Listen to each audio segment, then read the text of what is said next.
सही है, ये तो पता चल जाता है। अटेम्प्ट करूंगा तो मेरे को पता नहीं होगा सही अटेम्प्ट किया कि गलत अटेम्प्ट किया, बल्कि पूरे आ जाने चाहिए।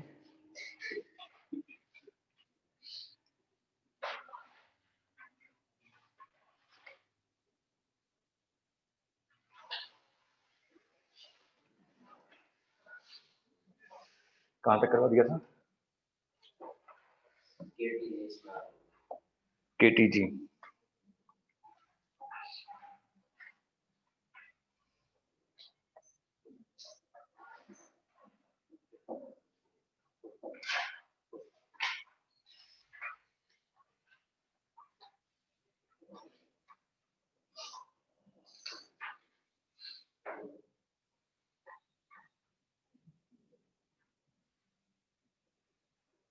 विंस डिस्प्लेसमेंट और ये सब बता दिया था।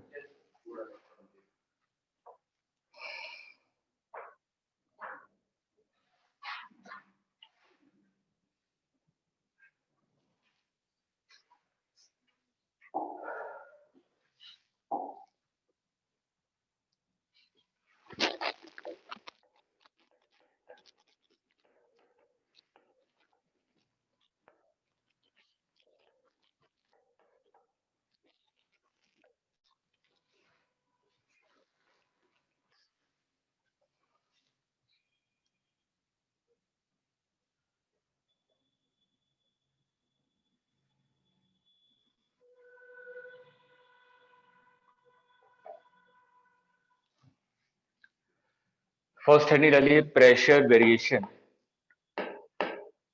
Pressure variation with height.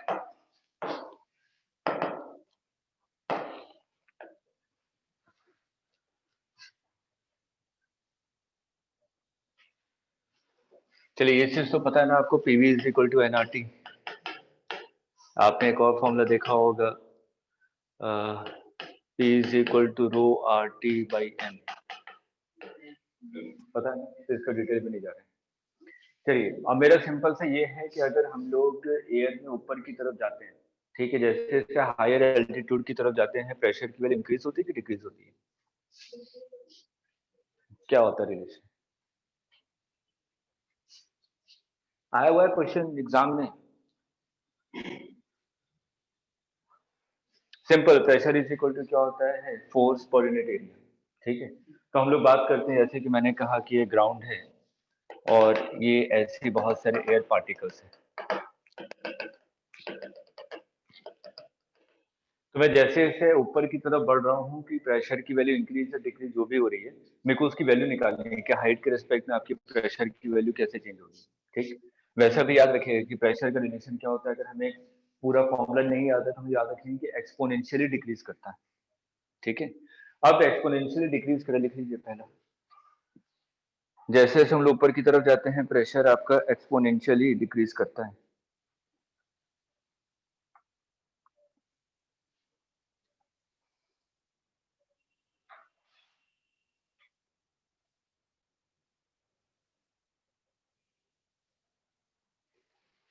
अब मैं यहाँ पे क्या करता हूँ, एक वाई डिस्टेंस पे आपने किसी वाई हाइट पे एक स्मॉल एलिमेंट ले लिया एयर का, ये स्मॉल एलिमेंट एयर का है और इसकी थिकनेस कितनी है, डी वाई, स्मॉल थिकनेस। ठीक है, और इसका क्रॉस सेक्शन एरिया क्या है आपका, ए है। ठीक, अब मेरे को यहाँ पे क्या निकालना है कि इस पर्टिकुलर पॉइंट पे अगर मैं सिंपल देखूं, एयर में हम लोग अगर एनएलएम की बात करें, ये जो एयर एटमॉस्फेयर में जो एयर्स हैं ये क्या कंटिन्यूएशन में ऊपर नीचे मूव करते रहते हैं क्या, ये एक ही जगह रहते हैं ऊपर नीचे? हॉरिजॉन्टली मूव करते हैं ना, वर्टिकली से ना मूव करते हैं। ठीक है, वर्टिकल में तो देखते हैं कि एयर प्रेशर के कारण वो अपना एयर ऊपर नीचे जा रहा है, हैवियर पार्टिकल्स आपके नीचे होते हैं, लाइटर पार्टिकल ऊपर की तरफ होते हैं। तो मैंने मान लिया कि वाई हाइट पे आपकी एयर की थिकनेस कितनी है, डी वाई है, और इसका क्रॉस सेक्शन एरिया कितना है, ए है। तो अगर मैं इसके बारे में बात करूं तो यहाँ पे नेट फोर्स जीरो होना चाहिए ना। अगर नेट फोर्स जीरो नहीं होता तो ये एयर का एलिमेंट जो भी है या तो ऊपर मूव कर रहा था या तो नीचे मूव कर रहा होता। ठीक है, मैंने तो कहा है कि इक्विलिब्रियम पोजीशन पे है, तो इक्विलिब्रियम पोजीशन पे होगा, इसका मतलब नेट फोर्स क्या होना चाहिए यहाँ पे, 0। और हमें पता है कि pressure is equal to force per unit area, ठीक। तो ऊपर से जो ऊपर वाले एयर्स हैं जो प्रेशर लगा रहे होंगे नीचे की तरफ, ये ऊपर वाले प्रेशर नीचे की तरफ लगा रहे होंगे, नीचे वाला भी कुछ होना चाहिए जो ऊपर लगाए प्रेशर, तभी तो दोनों इक्वल होंगे, ठीक है। तो मैंने मान लिया इस वाले पॉइंट पे प्रेशर कितना है P, नीचे वाले लेयर वाले पे, ठीक है। और ऊपर वाले में प्रेशर कितना है P प्लस DP, थोड़ा सा चेंज हुआ प्रेशर का, ठीक। तो अगर हम लोग यहाँ पे लिखें नेट फोर्स जो ऊपर से नीचे की तरफ फोर्स आ रहा है वो कितना आएगा, ऊपर प्रेशर कितना है P plus DP into area, ये फोर्स आ जाएगा। और एक और कौन सा फोर्स एक्ट कर रहा है, mg, ठीक है। तो इसका मास कितना हो जाएगा, डेंसिटी इनटू वॉल्यूम, वॉल्यूम कितना होगा, A D Y, cross section area into thickness, ठीक। ये क्या आ गया, मास इनटू, ये किसके इक्वल होना चाहिए, नीचे वाले प्रेशर के, नीचे वाला प्रेशर कितना है P इंटू एरिया फोर्स, ठीक है। अब जल्दी से P की वैल्यू निकालिए, इंटीग्रेट करना, नहीं आया समझे, हाँ कीजिए।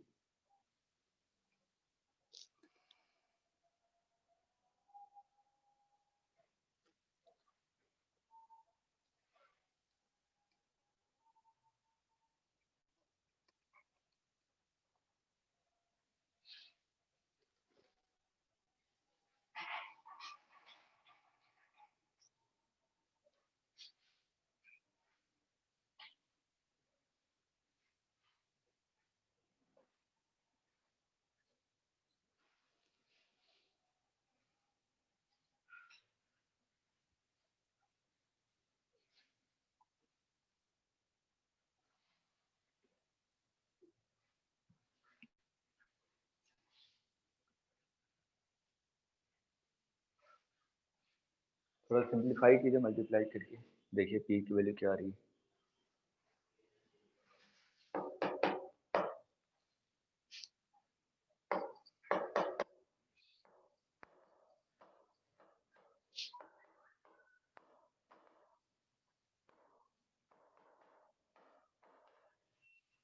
ये कैंसिल हो गया,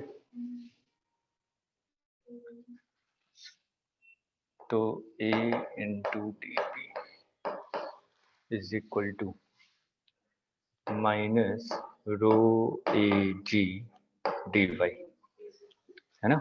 अब अगर हम लोग इंटीग्रेट करें, ए भी कैंसिल हो गया, small change in pressure is equal to minus rho G into D Y. हमें एक अभी एक और रिलेशन मैंने लिखा था, P is equal to rho R T by M, ठीक है। मैंने मान लिया m क्या है, मॉलिक्यूलर मास ऑफ एयर, ठीक। तो यहाँ पे अगर हम लोग लिखें रो को, अगर आप लोग यहाँ से लिखेंगे तो क्या हो जाएगा, P M divided by R T, ये वैल्यू यहाँ पे पुट कीजिए।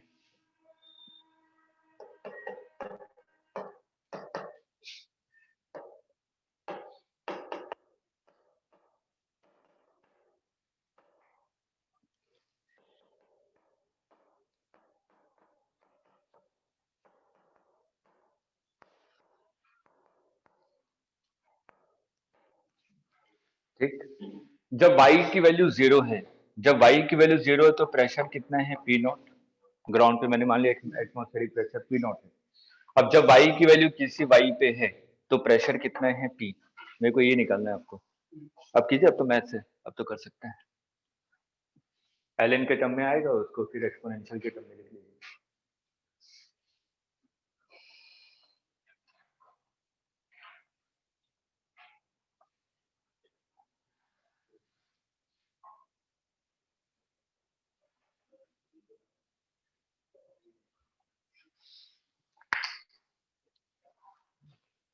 आया, कितना आ रहा है, e की पावर माइनस में आएगा, हाँ ठीक है। तो P इज इक्वल टू क्या हो जाएगा, P nought E to the power minus M G divided by R T, ठीक है। यहाँ पे टेम्परेचर हमने क्या माना है, कांस्टेंट, ठीक है।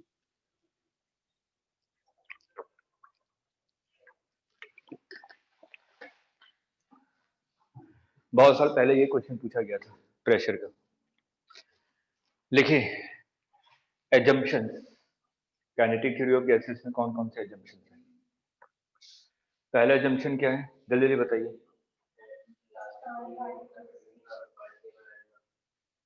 लिखिए first point, for one gas we consider all particles identical. For one gas we consider all particles identical. For monoatomic, second point, for monoatomic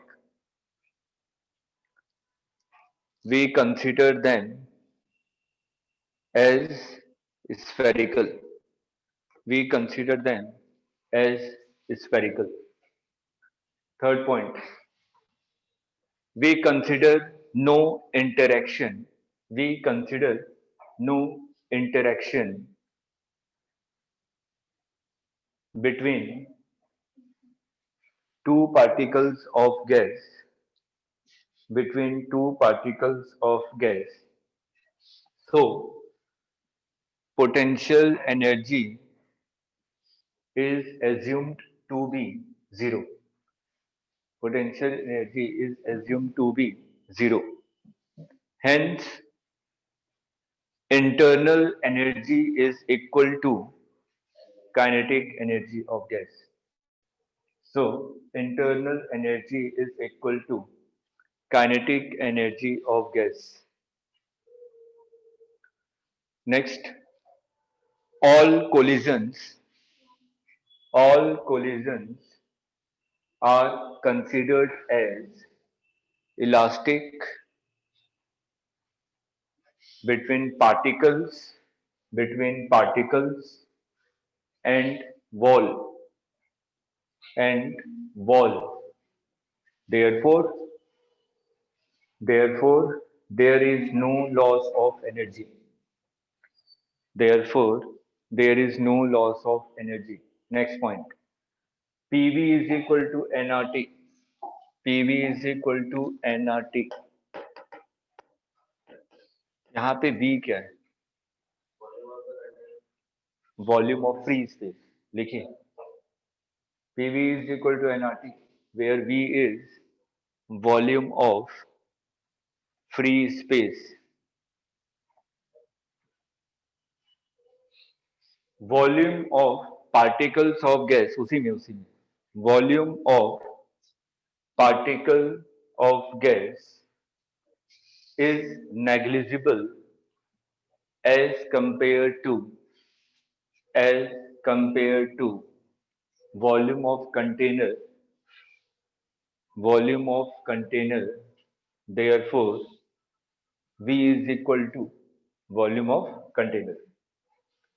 Therefore V is equal to volume of container.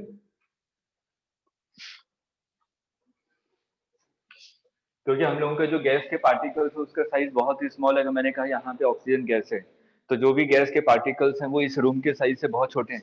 इसलिए हम लोग क्या करते हैं, जो V है, V क्या बता रहा है, फ्री स्पेस का वॉल्यूम कितना है।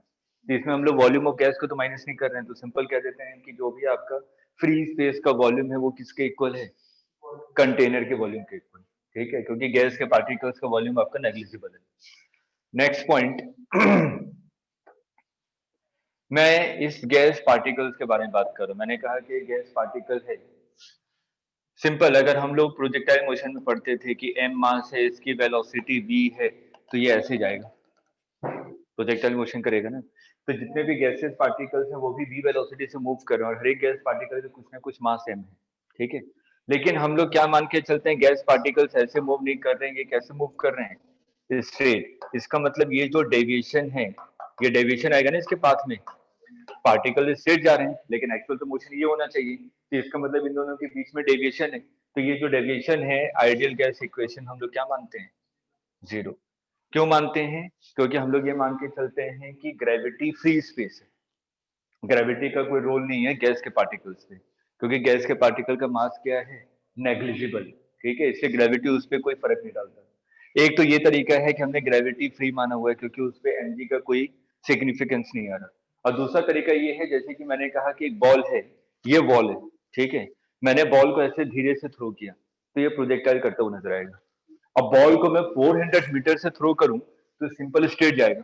ठीक, इसका मतलब जो पार्टिकल्स हैं, जो गैसेस पार्टिकल्स हैं, ये क्या होते हैं, हाई स्पीड से मूव करते हैं। देख लीजिए इसको, डेविएशन जीरो है, इसके पीछे दो रीजन दिए गए। एक तो हमने कहा कि उसका मास नेग्लिजिबल है, इसलिए ग्रेविटी का कोई फर्क नहीं पड़ता, और दूसरा ये रीजन दिया गया कि इसके जो पार्टिकल्स की स्पीड है वो बहुत हाई है, इसलिए डेविएशन जीरो आता है।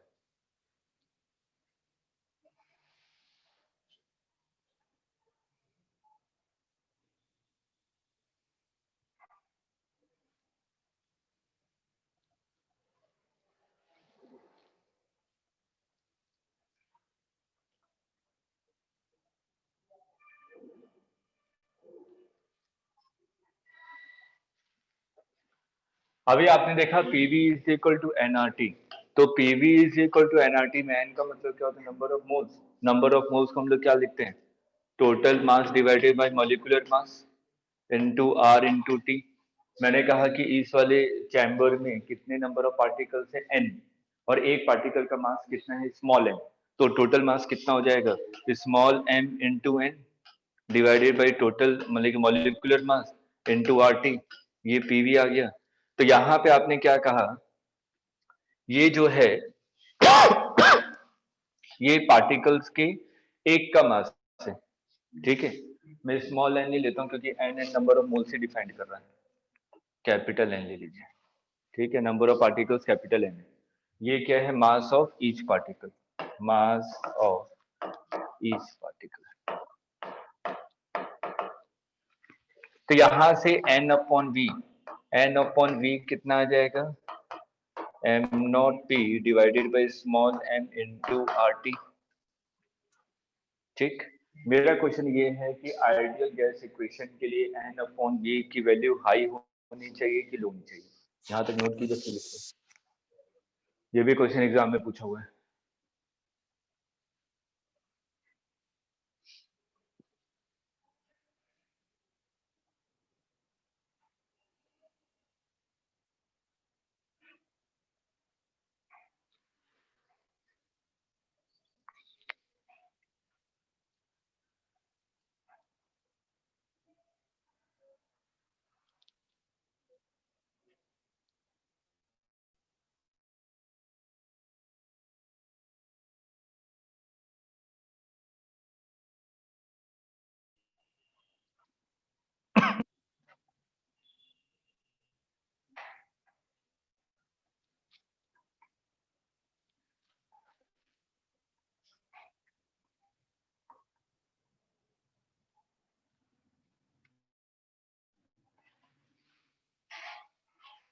सोच के बताइएगा, एन अपॉन वी का रेशियो आपका हाई होना चाहिए कि लो होना चाहिए फॉर आइडियल गैस इक्वेशन।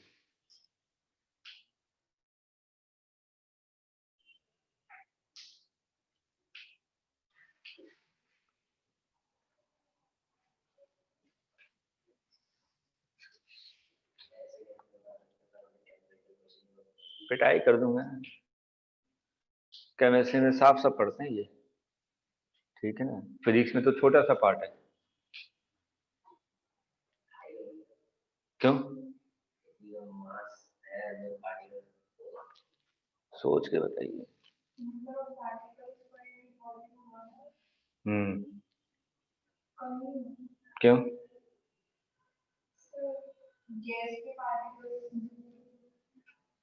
तो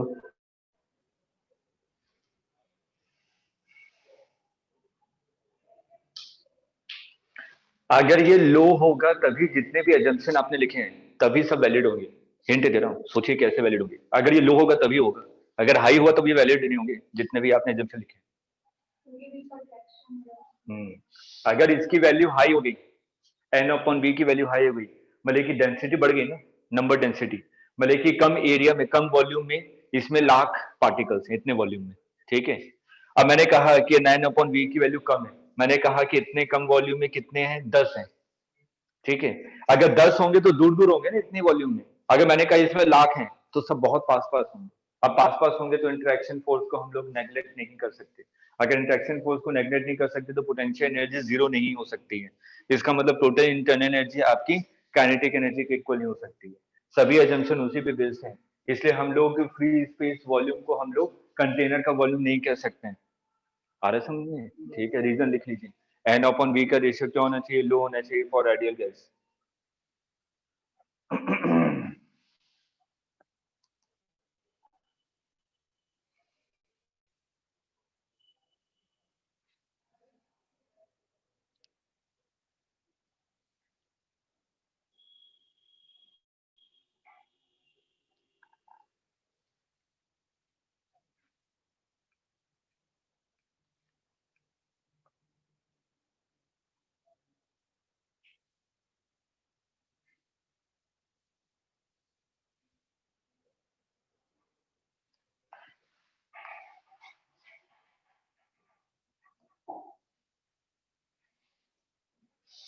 नेक्स्ट लिखिए, pressure on the wall of container containing gas.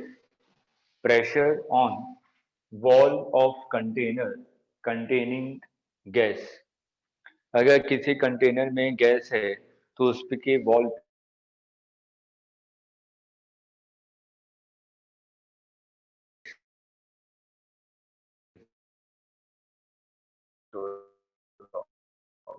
नहीं करवा रहा हूँ, half rho V R M S square.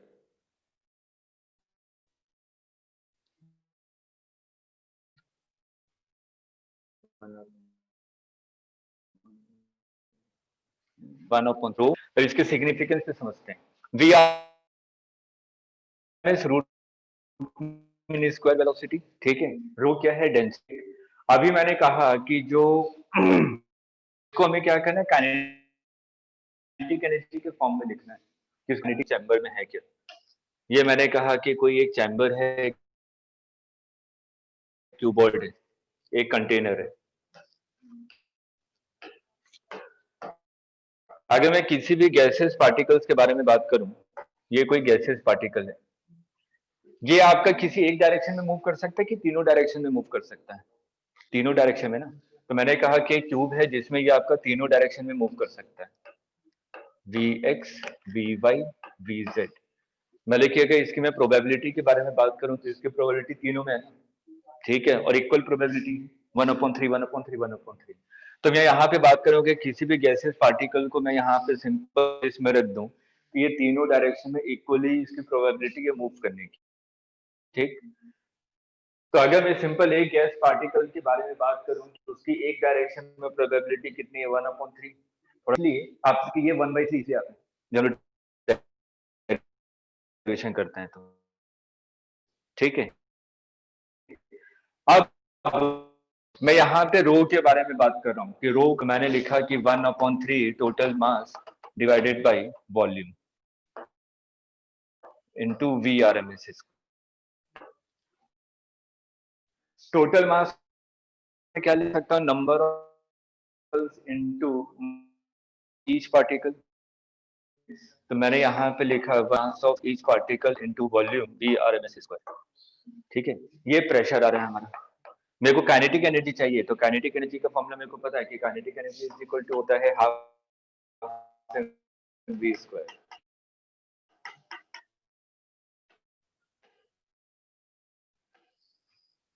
Energy तो टोटल पार्टिकल्स के लिए चाहिए ना, कि टोटल पार्टिकल्स के पास कितनी काइनेटिक एनर्जी। तो अगर मैं टोटल पार्टिकल्स की काइनेटिक एनर्जी के बारे में बात करूं तो इसमें क्या मैनिपुलेशन करूं ताकि मेरे को काइनेटिक एनर्जी मिल जाए?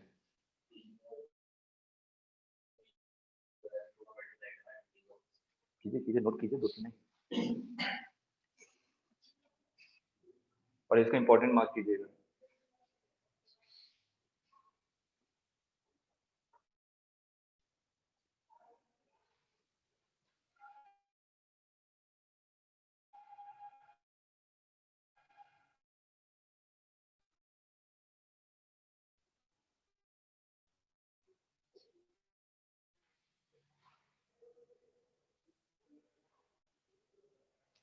देखो टोटल के मास भी क्या होना चाहिए? टोटल, ठीक है। एक पार्टिकल के पास इतनी काइनेटिक एनर्जी है, तो टोटल के लिए कितना होगा? कैपिटल एन से मल्टीप्लाई कर दूंगा, कैपिटल एन से मल्टीप्लाई करूंगा तो एन इंटू एम क्या हो जाएगा? मास टोटल, ठीक है। मैं इसी को थोड़ा सा सिंप्लीफाई कर रहा हूँ। मेरे को क्या पता है? PV is equal to NRT होता है, तो P into is equal to 1/3 m total into m total, ठीक। अब इसको मैं क्या करूं, 2 से मल्टीप्लाई कीजिए, 2 से डिवाइड कीजिए, ठीक।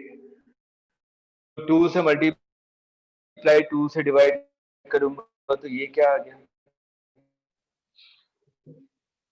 Kinetic energy, 2/3 kinetic energy. और पीवी इज इक्वल टू क्या होता है, एनआरटी। तो काइनेटिक एनर्जी क्या आ गया, 3/2 एनआरटी।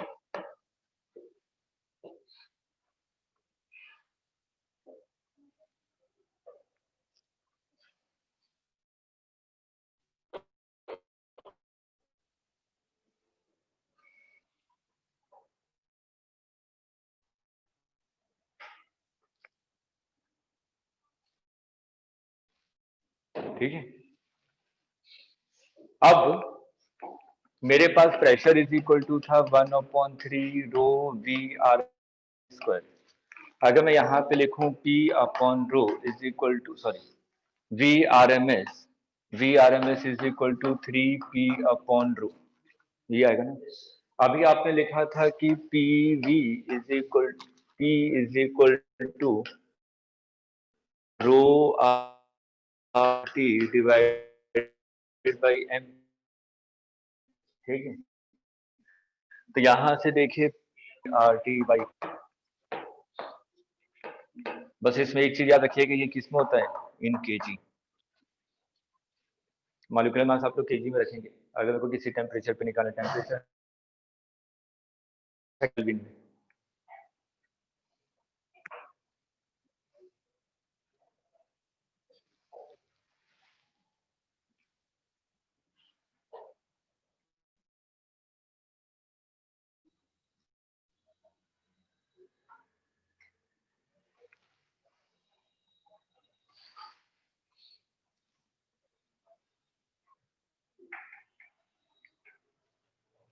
अब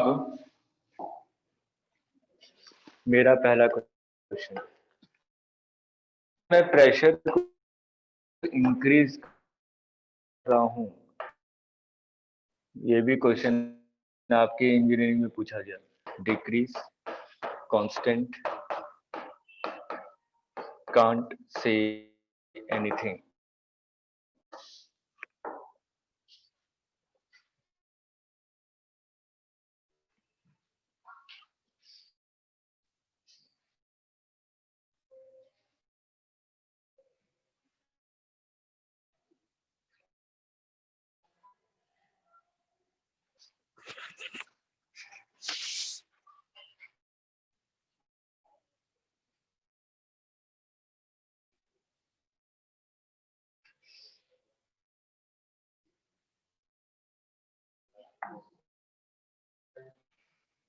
कांस्टेंट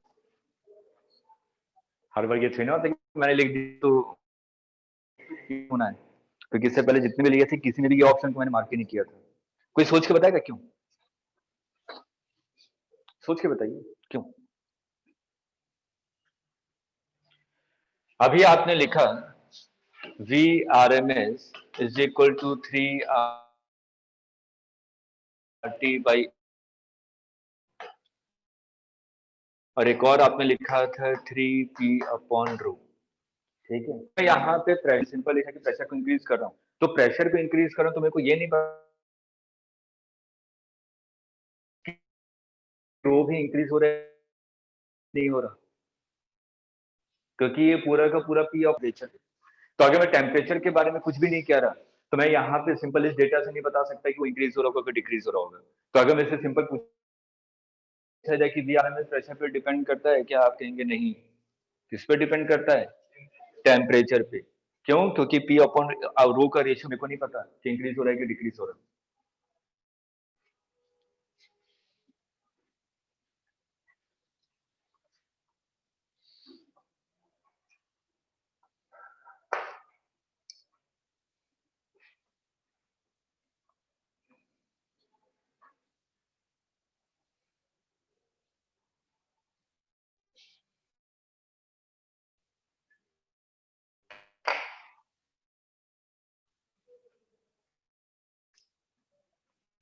अगर मैंने टेम्परेचर सेकंड क्वेश्चन में दे दिया, प्रेशर इंक्रीज, तो वी आर एम एस क्या होगा? Increase decrease constant constant.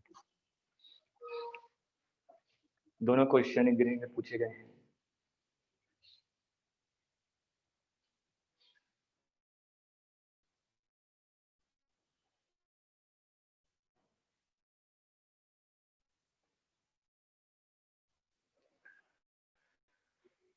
अब मैं सिर्फ इसने क्या बताया था, मैं तो सिर्फ वो समझा रहा हूँ, कब से कोई लेने देना नहीं। मैक्सवेल डिस्ट्रीब्यूशन कर्व,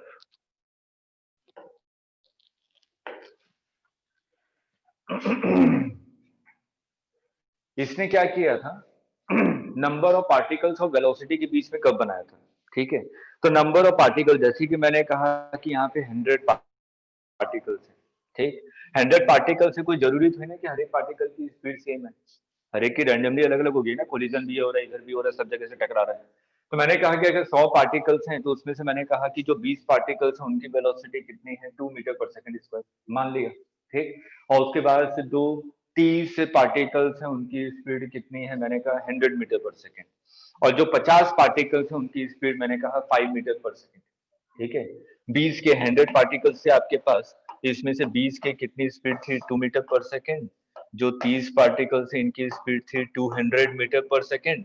और जो बचे, जो 50 पार्टिकल से इनकी स्पीड थी 5 मीटर पर सेकेंड, ठीक है। तो मैक्सवेल डिस्ट्रीब्यूशन के अंदर उन्होंने बताया कि यहाँ पे उन्होंने डिफाइन किया था मोस्ट प्रोबेबल स्पीड, ठीक है।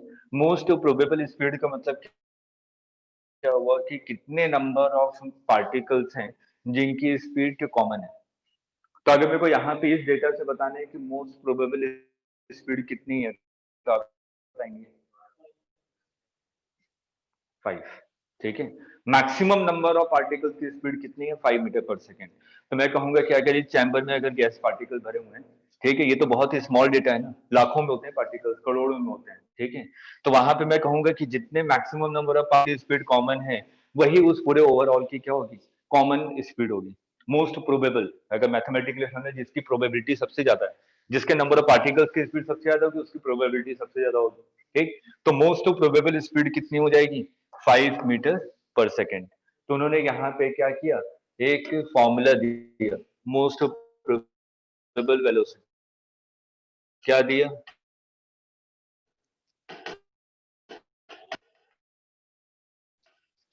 और एवरेज, फॉर्मूला याद रखिए।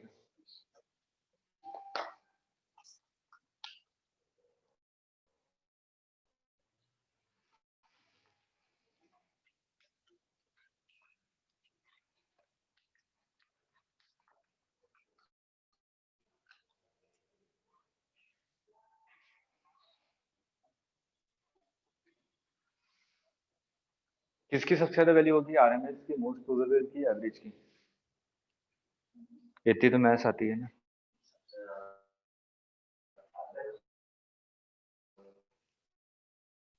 आरएमएस से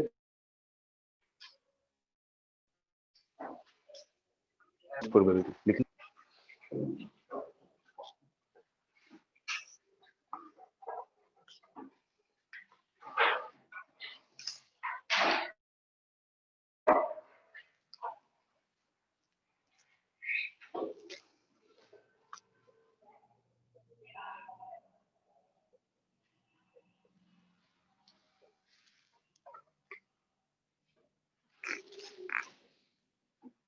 हो गया।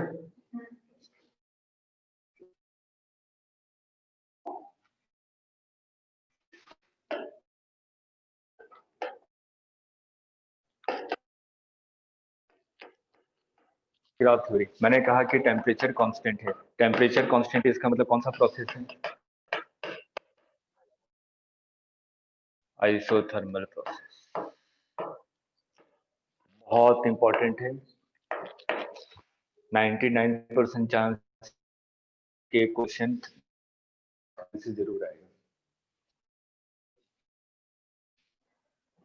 अब अगर टेम्परेचर कांस्टेंट है तो P is inversely proportional to volume, है ना।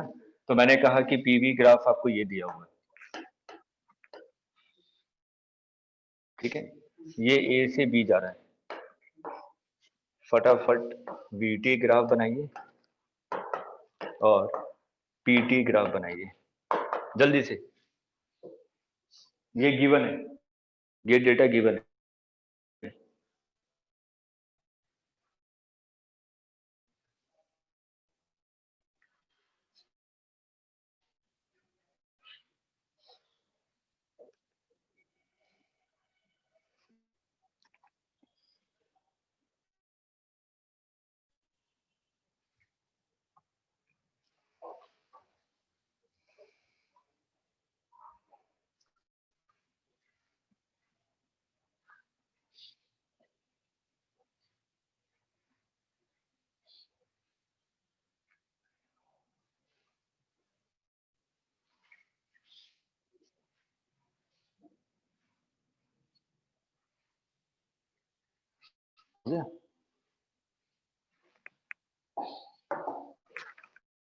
देखिए ए से बी, अगर मैं बात करूं वीटी ग्राफ में, देखिए आइसोथर्मल प्रोसेस है, ये तो क्लियर है ना।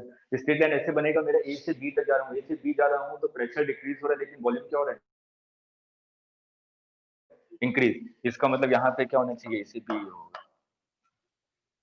आगे सुनिए, वैसे ही पीटी ग्राफ में है तो टेम्परेचर कांस्टेंट है, टेम्परेचर कांस्टेंट है। यहाँ पे देखिए प्रेशर डिक्रीज हो रहा है, प्रेशर डिक्रीज कब होगा, जब ए ऊपर हो और बी कहाँ हो, नीचे। हो गया, नेक्स्ट आइए। प्रेशर कांस्टेंट है, प्रेशर कांस्टेंट है, इसका मतलब आइसोबैरिक,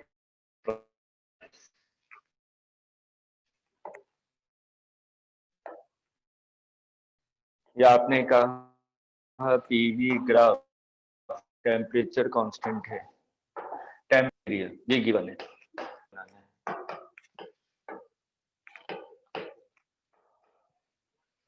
प्रेशर कांस्टेंट है तो प्रेशर कांस्टेंट है,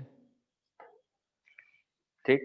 अगर मैं यहाँ पे देखूं PV is equal to N R T, PV is equal to N R T, यहाँ पे प्रेशर कांस्टेंट है तो V directly proportional to T, V directly proportional to T. तो यहाँ पे क्या हो रहा है, वॉल्यूम इंक्रीज हो रहा है, तो इसका मतलब टेम्परेचर भी इंक्रीज होना चाहिए, ठीक। और उसी तरीके से यहाँ पर अगर आए, v is directly proportional to t, v is directly proportional to t होगा तो कहाँ से पास होना चाहिए लाइन,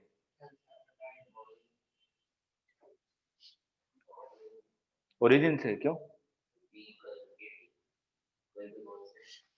हाँ सही है, y is directly proportional to x, equation of straight line passing through origin, है ना। लेकिन इधर कंडीशन है, अगर टेम्परेचर केल्विन में है तब तो आपका ओरिजिन से पास होगा, लेकिन अगर डिग्री सेल्सियस में है नेगेटिव इंटरसेप्ट से पास होगा। लिख लीजिए, ग्राफ कन्वर्जन में यही दिया हुआ था, डिग्री सेल्सियस में दिया हुआ था।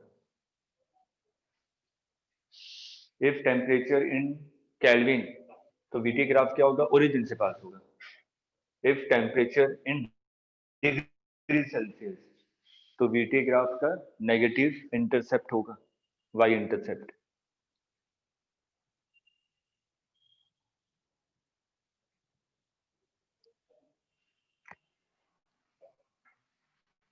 ठीक है, तो बस ये ऐसे पास हो रहा है, क्लियर है। अब हम लोग आते हैं लास्ट, वॉल्यूम कांस्टेंट। अगर वॉल्यूम आपका कांस्टेंट है, कौन सा प्रोसेस होता है, आइसोकोरिक प्रोसेस।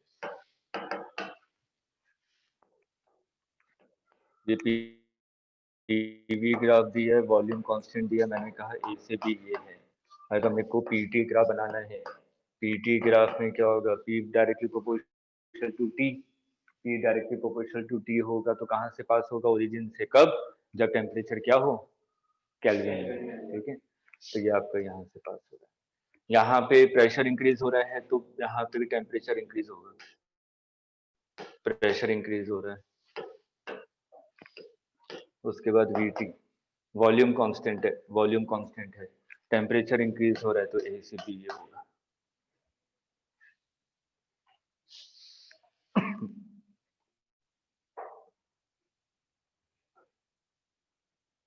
हो गया?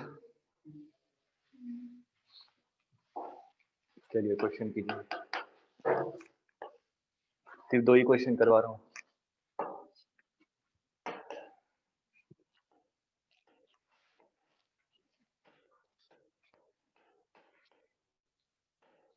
साइक्लिक प्रोसेस है, draw VT and PV graph. Draw VT and PV graph.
देखिए VT ग्राफ देखें, ए से बी की अगर मैं बात करूं तो टेम्परेचर कांस्टेंट है, ए से बी में टेम्परेचर कांस्टेंट है आपका, ए से बी में टेम्परेचर कांस्टेंट है।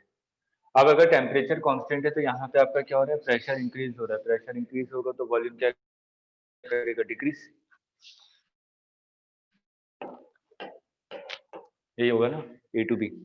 अब हम लोग बी से सी में जा रहे हैं, बी से सी में जा रहे हैं तो प्रेशर कांस्टेंट है, प्रेशर कांस्टेंट होगा तो VT ग्राफ कैसा बनेगा, straight line passing through origin. ये आपका, और यहाँ पे क्या हो रहा है, प्रेशर इंक्रीज हो रहा है। प्रेशर इंक्रीज हो रहा है तो टेम्परेचर भी इंक्रीज होगा, मतलब किस साइड में, आगे समझे? ठीक है। अब आपका बी से सी, सी से डी ए, सी से ए में देखें तो P is directly proportional to T। P is directly proportional to T का मतलब वॉल्यूम क्या है, कांस्टेंट, वॉल्यूम कांस्टेंट है। और यहाँ पे अगर मैं बात करूं ए, सी से ए में, सी से ए में टेम्परेचर डिक्रीज हो रहा है, टेम्परेचर डिक्रीज ऐसे होगा।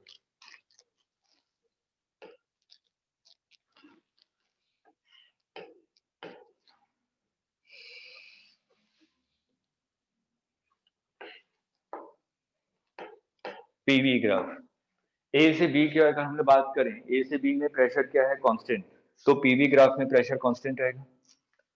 यहाँ पे क्या हो रहा है, प्रेशर, सॉरी टेम्परेचर कांस्टेंट है, पीवी ग्राफ। हाँ, ए से बी में क्या हो रहा है, आपका टेम्परेचर कांस्टेंट है, टेम्परेचर कांस्टेंट है, इसका मतलब आइसोथर्मल प्रोसेस है, isothermal P is inversely proportional to V। ठीक। अब इसमें कैसा रिलेशन होगा आपका, क्या हो रहा है, प्रेशर इंक्रीज हो रहा है, प्रेशर इंक्रीज हो रहा है मतलब ए टू बी यही होगा। ठीक है, ऐसे नहीं ले सकता, डिक्रीज होने लगेगा प्रेशर। उसके बी से सी में प्रेशर कांस्टेंट है, बी से सी, और उसके बाद सी से ए में P directly proportional to T, इसका मतलब वॉल्यूम क्या रहेगा, कांस्टेंट, वॉल्यूम कांस्टेंट रहेगा और टेम्परेचर डिक्रीज कर रहा है, सॉरी प्रेशर भी डिक्रीज कर रहा है, तो यही आएगा।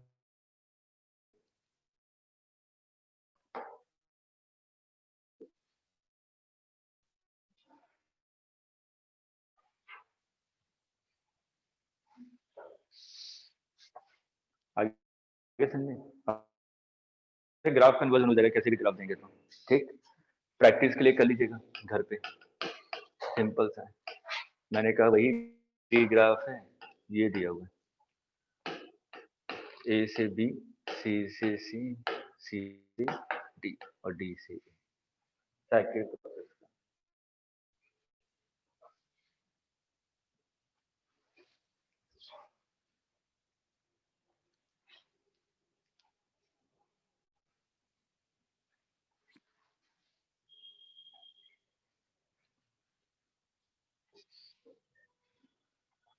अब इसमें आईआईटी ने कई बार अलग अलग तरीके से क्वेश्चन पूछे हैं, जैसे कि मैंने कहा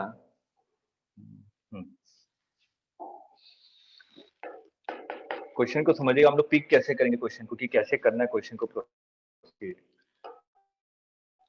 यहाँ पे पी और टी के बीच में ग्राफ दिया, ये जो हम लोग पढ़ते हैं isobaric process, isochoric process, isothermal process, adiabatic process, ये स्टैंडर्ड प्रोसेस है। ठीक है, कोई जरूरी थोड़ी ना कि मैं जो भी काम करूं इन्हीं प्रोसेस के थ्रू करूं, मेरी मर्जी में कैसे भी करूं काम। ठीक है, तो काम को आप डिफाइन नहीं कर सकते कि नहीं भैया मेरे को ऐसे ही काम करना है, तो टेम्परेचर कांस्टेंट रख के ही काम करना है। मैंने कहा कि नहीं, मैं टेम्परेचर भी कांस्टेंट रखूंगा, प्रेशर भी कांस्टेंट रखूंगा। ऐसा लैब में मैंने ऑपरेटर्स बनाया। ठीक है, तो मैंने कहा कि पी से टी और के बीच में मेरा ग्राफ ये दिया हुआ है, ए से बी। तो क्वेश्चन आपसे पूछा गया कि अगर मैं ए से बी मूव कर रहा हूं तो जो आपका वॉल्यूम होगा वो इंक्रीज हो रहा है कि डिक्रीज हो रहा है?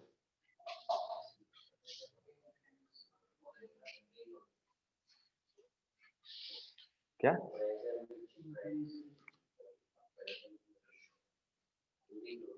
कैसे?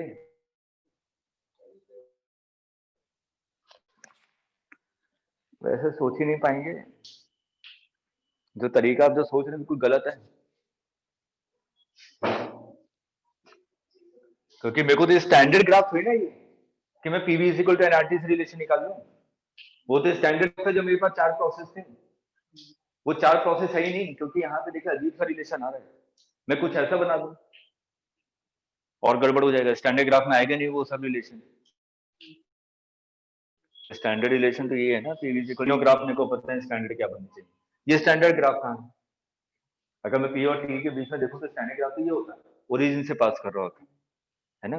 तो यहाँ पे अगर क्वेश्चन में आपसे ये पूछा जा रहा है वॉल्यूम के बारे में, तो वॉल्यूम के बारे में पूछा जा रहा है तो पीटी ग्राफ में याद कीजिए, कांस्टेंट वॉल्यूम होता तो हम लोग कैसे ग्राफ बनाते थे, लीनियर, है ना।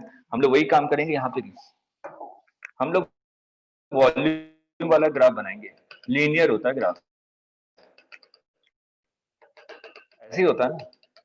अब इसमें से कौन सा होगा मेरे को नहीं पता, मैं तो स्टैंडर्ड की बात कर रहा हूँ। हमें को ये देखना है कि ए से बी तक मूव करने में वॉल्यूम इंक्रीज हो रहा है कि डिक्रीज हो रहा है।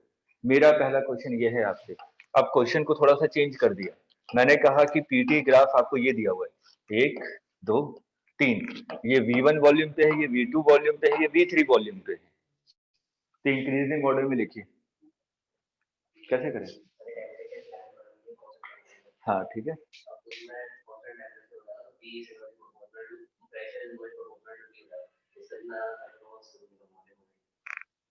बिल्कुल ठीक है, क्योंकि मेरे को ये स्टैंडर्ड पता है। ठीक, तो मेरे को अगर ये स्टैंडर्ड पता है तो मेरे को V1 V2 और V3 में रिलेशन निकालना है कि किसकी वैल्यू सबसे ज्यादा है। तो या तो मैं प्रेशर को कांस्टेंट करूं, या तो मैं टेम्परेचर को कांस्टेंट करूं, वो आपकी मर्जी है किसको कांस्टेंट करना है। तो अगर मैं यहाँ पे टेम्परेचर को कांस्टेंट कर रहा हूँ, जैसे कि मैंने कहा ये आयुष ने कहा टेम्परेचर को कांस्टेंट कर देते, अगर मैं टेम्परेचर को कांस्टेंट कर रहा हूँ तो ये फर्स्ट पॉइंट पे कट कर रहा है, ये सेकंड पॉइंट पे कट कर रहा है, ये थर्ड पॉइंट पे कट कर रहा है। तो मैंने कहा कि सेम टेम्परेचर पे तीनों का प्रेशर अलग अलग है। अगर टेम्परेचर कांस्टेंट है तो P is inversely proportional to V, P is inversely proportional to V, इसका मतलब जिसका प्रेशर सबसे कम होगा उसका वॉल्यूम सबसे ज्यादा होगा। तो किसका वॉल्यूम सबसे ज्यादा है? तो V3 is greater than V2 is greater than V1। अब बताइए, अगर मैं ए से बी मूव कर रहा हूँ, ये ऐसा प्रोसेस है, तो वॉल्यूम इंक्रीज हो रहा होगा कि डिक्रीज? इंक्रीज। आगे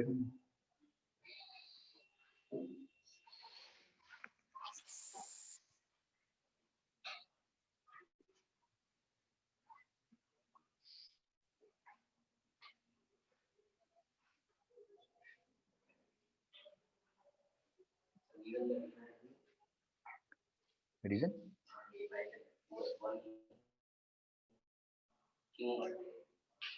आपने तो बताया क्यों पढ़ रही है। अरे ये यहाँ पे V1 वॉल्यूम है, ये V2 वॉल्यूम है, ये V3 वॉल्यूम है, ये V4 वॉल्यूम है। खुद बता के खुद ही कंफ्यूज हो गए।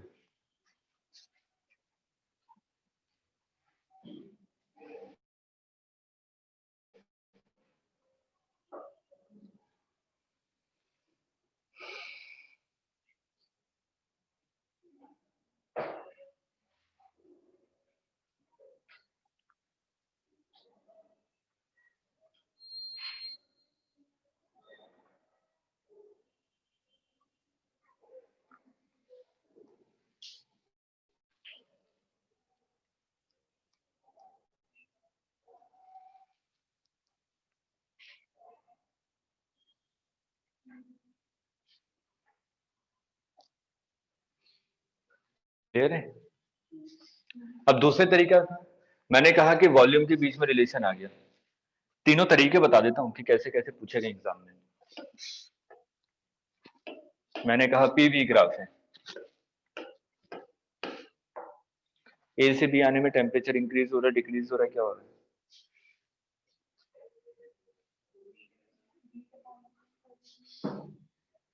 ये अगला क्वेश्चन हो गया, टेम्परेचर वॉल्यूम वाला खत्म हो गया।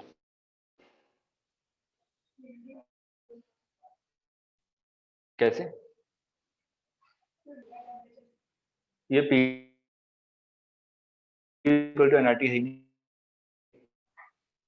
पी और वी के बीच में कभी ऐसा ग्राफ बनता है? स्टैंडर्ड ग्राफ है ही नहीं ये।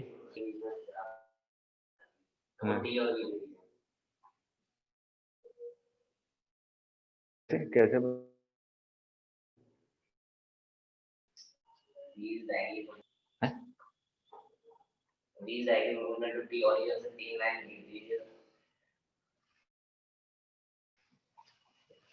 जब टेम्परेचर के बारे में बात करेंगे और पीवी ग्राफ है तो आइसोथर्मल होगा। आ रहा समझ में?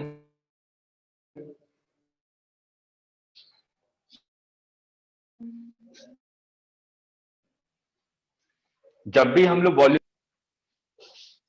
तो उसका ग्राफ जो हम लोग पहले पढ़ चुके हैं, यहाँ पे हमें टेम्परेचर के बारे में पूछा जा रहा है, मतलब कि आइसोथर्मल के बारे में सोचना पड़ेगा। ठीक है, वॉल्यूम के बारे में पूछा जा रहा है तो आइसोकोरिक के बारे में सोचना पड़ेगा। प्रेशर के बारे में पूछा जा रहा है तो आइसोबेरिक के बारे में सोचना पड़ेगा।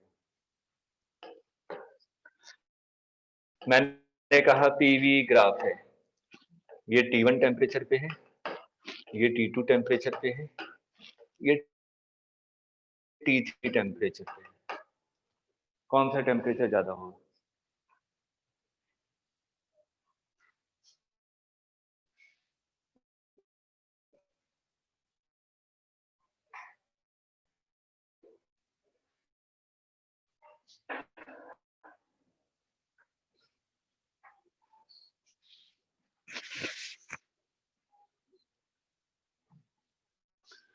टेम्परेचर बढ़ाने पे पीवी ग्राफ दूर भागता है कि पास आता है?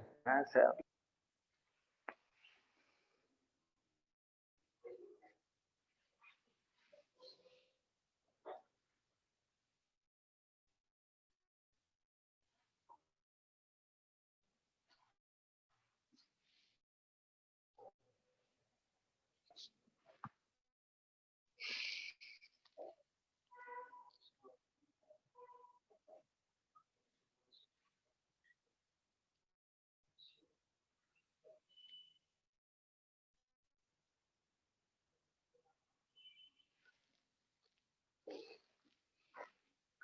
मैंने कहा PV is equal to NRT, पहला ग्राफ बनाना अपने 100 डिग्री सेल्सियस पे है।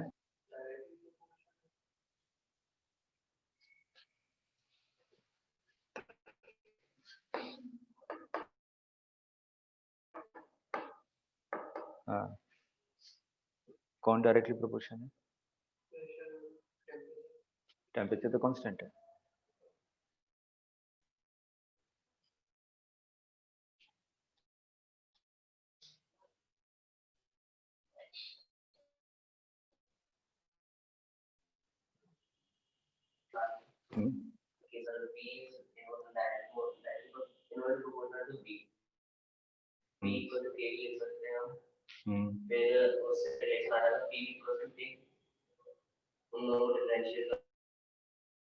अच्छा, इसको डिफरेंशिएट कर ना।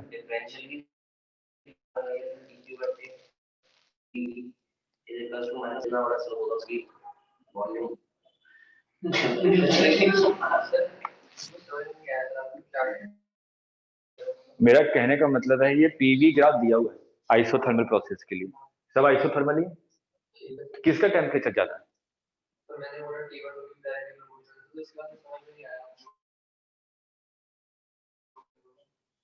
नहीं, कैसे ही डायरेक्टली प्रोपोर्शन, मैं कैसे कह दूंगा कि T1 की डायरेक्ट प्रोपोर्शन है तो ज्यादा ज्यादा टेम्परेचर होगी दूर होगा? है ना? ये मैं कैसे बोल सकता हूँ? ये मैं बोल कैसे सकता हूँ?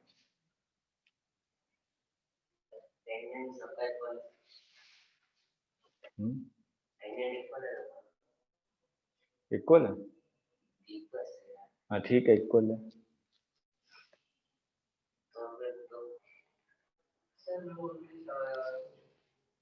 सर अगर मैं पीवीआरटी में यूज करूँ वॉल्यूम कांस्टेंट करूँ और टी की जगह टी1 टी2 टी1 टी2 टी3 अलग से वैल्यू आएगी पी के टर्म्स में पी1 पी2 पी3 तो सबको पता है पी1 बड़ा है पी2 बड़ा है पी3 बड़ा है।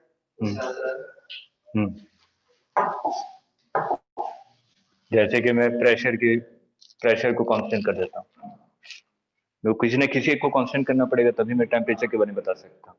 हाँ आप सही बोल रहे हैं आप, लेकिन मैं डायरेक्टली नहीं समझ पा रहा था ना कि पी कैसे डायरेक्टली प्रोपोर्शनल। अच्छा अच्छा, तो देखिए मैंने प्रेशर किया, अब मेरे को यहाँ से लगेगा कि टेम्परेचर कौन सा बढ़ा है। अगर मैं यहाँ पे देखूं पी वॉल्यूम के साथ, तो यहाँ पे प्रेशर कांस्टेंट है, तो V is directly proportional to, जिसका वॉल्यूम ज्यादा होगा उसका टेम्परेचर ज्यादा होगा, तो कौन बड़ा हो गया? T1, है ना? तो इसलिए हम लोग आइसोथर्मल में क्या याद रखेंगे, टेम्परेचर को बढ़ा रहा हूं तो ये ग्राफ ओरिजिन से दूर होता चलता जाएगा। ठीक है, इसको लिख लीजिए अपनी बॉडी में। अगर मैं टेम्परेचर को इंक्रीज कर रहा हूँ तो आइसोथर्मल में जो ग्राफ बनता है पीवी ग्राफ, वो आपका ओरिजिन से दूर भागेगा।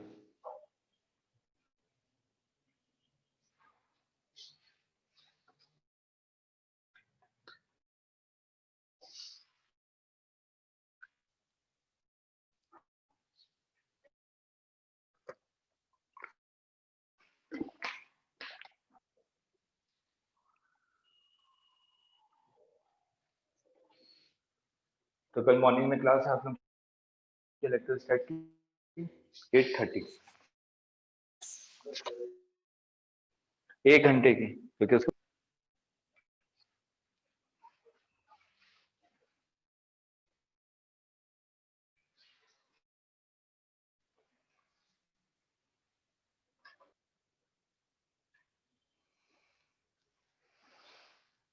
अब से वो उसी क्वेश्चन में आ गया वापस।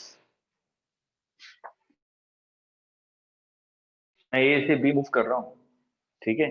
पहला option temperature increase then decrease,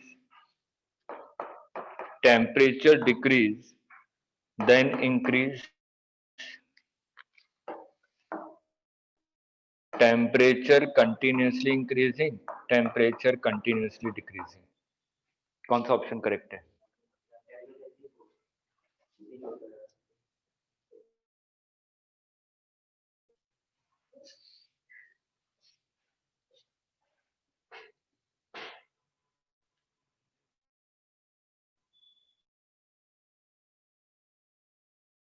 अभी बोला ना कि मेरे को टेम्परेचर के बारे में बात करना है, तो थर्मल बना लीजिए, ऐसे हो गए ना बहुत सारे।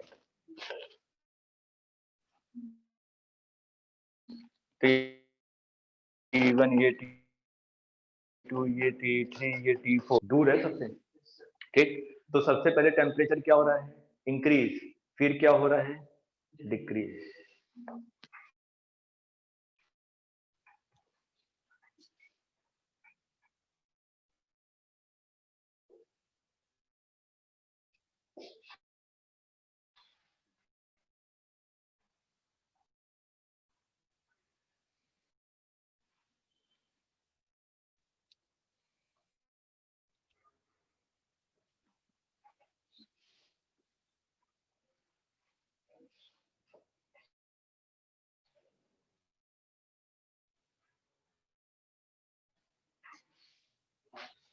हो गया?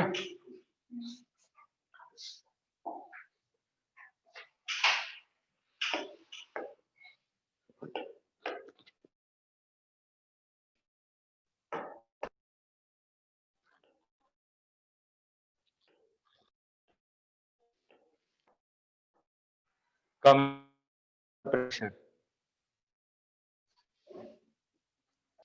सेम वही तरीका।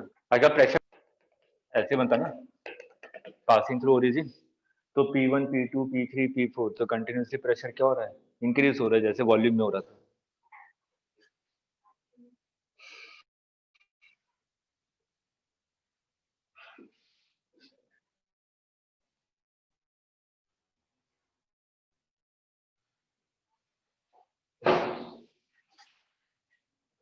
सेम वही तरीका जैसा हमने उसके लिए किया था।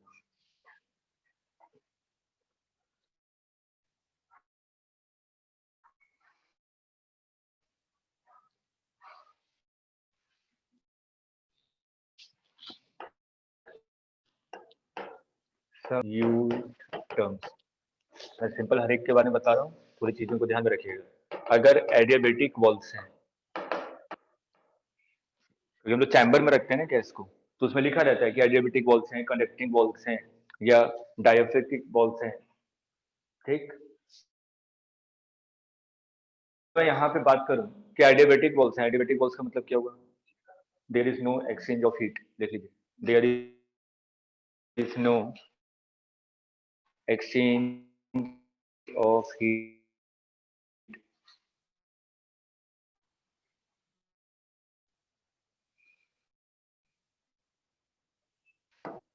कंडक्टिंग वॉल्स हैं, exchange of heat, conducting walls हैं, इसका मतलब एक्सचेंज ऑफ हीट।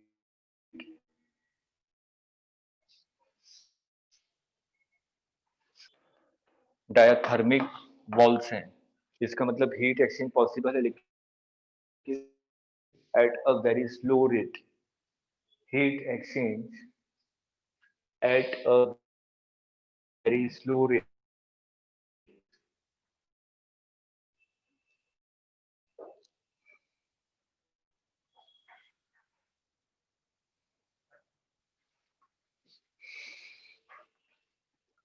चलिए क्वेश्चन जाते हैं।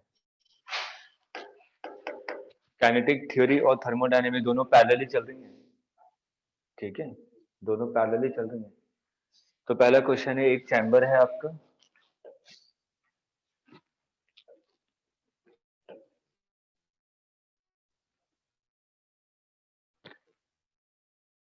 इसके वॉल हैं, एडियाबेटिक वॉल्स हैं,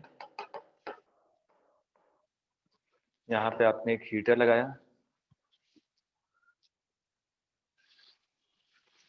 एक पिस्टन है,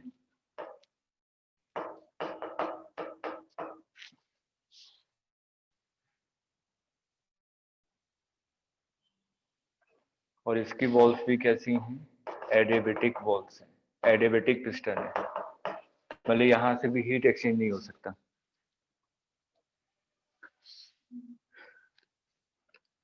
यहाँ पे वॉल्यूम वी नॉट है, इसके अंदर कोई गैस है जिसकी वॉल्यूम वी नॉट है। इस पिस्टन का cross sectional area, cross sectional area is equal to capital A है,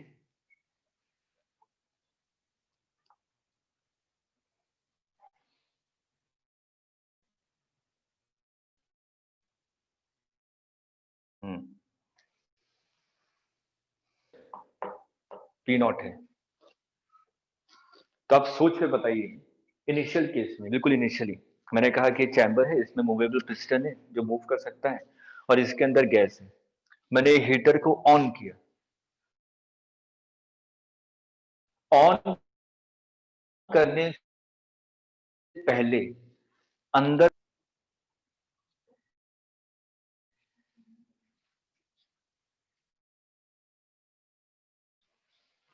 क्योंकि क्वेश्चन में दिया नहीं रहता ये, ऑन करने से पहले अंदर का प्रेशर और बाहर का प्रेशर क्या होगा? सेम,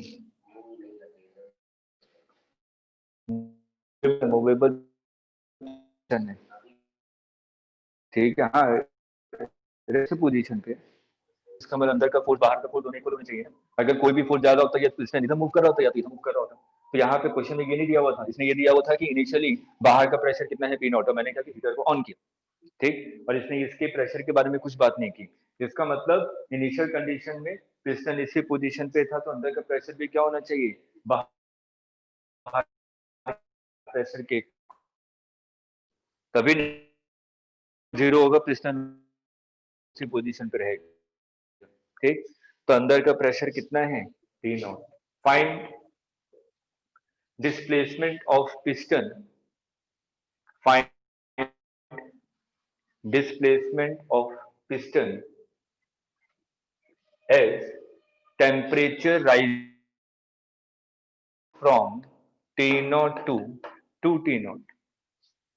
मैंने हीटर लगा के रखा हुआ है तो कंटिन्यूसली हीट सप्लाई कर रहा है, हीट सप्लाई करेगा तो इसका टेम्परेचर क्या होगा, इंक्रीज होगा।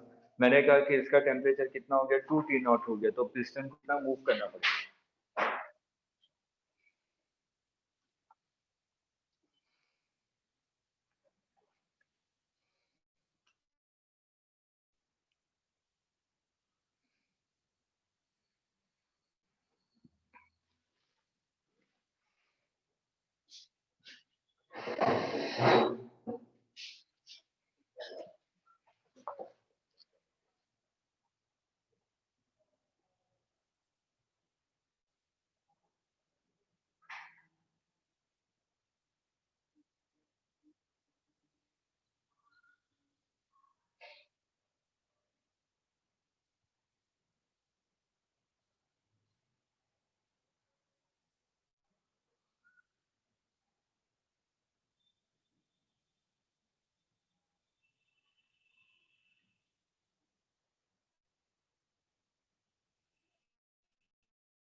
हाँ आर्यन, पिस्टन मूव क्यों करेगा,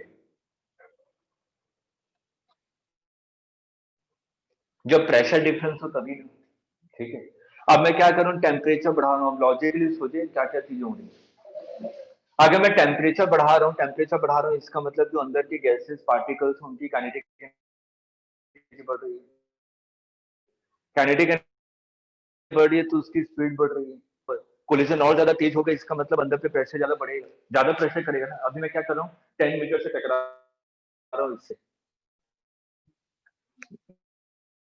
ज्यादा मेरी स्पीड बढ़ गई, मैं 100 केस में ना, और 100 सेकंड केस में क्यों हो रहा है, क्योंकि मैं हीट सप्लाई कर रहा हूँ कंटिन्यूसली हीटर से। ठीक है, तो हीटर से सप्लाई के कारण क्या होगा, काइनेटिक एनर्जी बढ़ती है, काइनेटिक एनर्जी बढ़ेगी, स्पीड बढ़ेगी, स्पीड बढ़ेगी तो उसके कारण कोलिजन बढ़ेगा, कोलिजन बढ़ेगा उसके कारण क्या होगा, प्रेशर इंक्रीज होगा, तो वो मूव करेगा। और जब मूव किया, कब तक मूव करता रहेगा, प्रेशर फिर से बराबर ना हो जाए, है ना। अभी क्या है, यहाँ पे छोटे से चैम्बर में 10 पार्टिकल 10 मीटर पर सेकंड से दौड़ रहा है, अब ये 100 मीटर पर सेकंड हो गया, इसका मतलब इसका ये पिस्टन मूवेबल है, ये वाला जो वॉल लगी हुई है, तो पिस्टन मूव करेगा बाहर की तरफ। कब तक मूव करता रहेगा, फिर से वही प्रेशर ना हो जाए बाहर वाला और अंदर वाला। ठीक है, तो मेरा कॉन्सेंस यहाँ पे क्या काम कर रहा है कि इस वाले केस में क्या चीज कांस्टेंट होगी, प्रेशर। पिटाई करूंगा, पहले बता दे रहा हूँ, प्रेशर कांस्टेंट होगा ना। मान लिए यहाँ पे इस पोजीशन पे, सेकंड केस में कहाँ पहुंच गया, यहाँ पहुंच गया, सेकंड केस में इस वाले पोजीशन पे एक्स मूव किया। ठीक है, मूव करके यहाँ पहुंच गया ना। अगर अभी भी प्रेशर अनइक्वल होता तो ये मूव करता रहता ना। मेरे से तो फाइनली पूछा कितना डिस्प्लेस किया है, तो फाइनली डिस्प्लेस से मैंने मान लिया डिस्प्लेस किया है, तो अंदर का प्रेशर। ठीक है, इसका मतलब इनडायरेक्ट में दिया हुआ कैसा प्रोसेस है, आइसोबेरिक प्रोसेस। अगर आइसोबेरिक प्रोसेस, इसका मतलब V प्रोपोर्शनल टू, इसका मतलब V upon T1 equal to V2 upon temperature T nought. V2 मेरे को नहीं पता, V2। ठीक है, डिवाइडेड बाई 2T नॉट, तो ये कितना आ जाएगा, V2 is equal to 2V not. तो V2 is to 2V not, तो V2 को मैं क्या, ठीक है, कि कितना X डिस्प्लेस हुआ है, तो क्या मैं इसका वॉल्यूम निकाल सकता हूँ, cross section area into X, इसका वॉल्यूम। ठीक है, वही इसका वॉल्यूम किसके इक्वल है, V2 माइनस वी नॉट, मतलब कि वी नॉट, तो ये किसके इक्वल है, ए इंटू एक्स, इसका मतलब एक्स कितना हो जाएगा, वी नॉट अपॉन एक्स, हाँ ए सॉरी,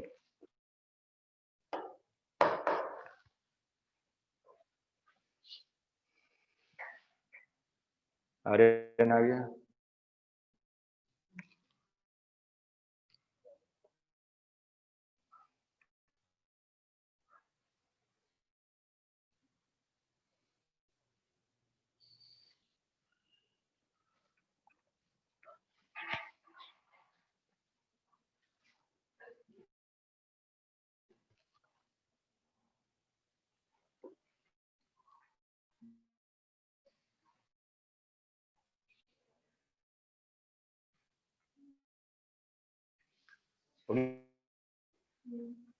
सेम क्वेश्चन,